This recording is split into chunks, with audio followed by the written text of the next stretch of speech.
In today's video, I'm going to teach you how to flip your webcam and fix the video mirror issue in Google Meet. If you've ever found yourself confused because everything appears reversed in your video calls, you're not alone. Let's walk through how to address this in a few simple steps. First, you need to open your web browser and navigate to the Google Meet website. Once you're there, look at the top right corner of the page. You should see a button labeled Sign In. Go ahead and click on that. This will prompt you to sign in using your Google account. If you have multiple accounts, select the one you wish to use for your meeting and enter your credentials to log in. Once you've signed in, proceed to join or start your meeting. Now that you're in the meeting, let's fix the mirrored video issue. To do this, you'll need to install a specific extension on your web browser. Head over to the Chrome Web Store. In the search bar, you should type in Video Mirror. This will help you locate the exact tool we need to flip the webcam image correctly. When you find the Video Mirror app, click on it and then select Add to Chrome.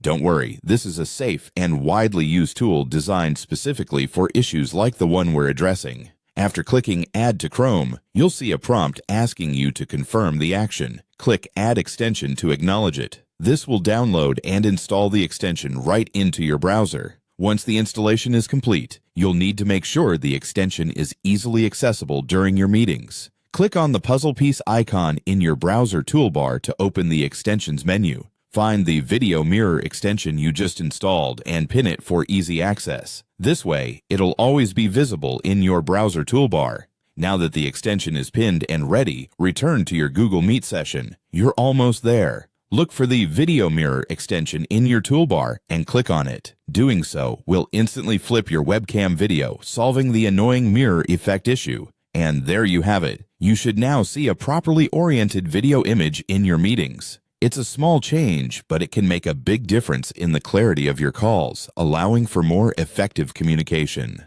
Thanks for watching, and I hope you found this tutorial helpful. Remember to check back for more tech tips to simplify your virtual interactions.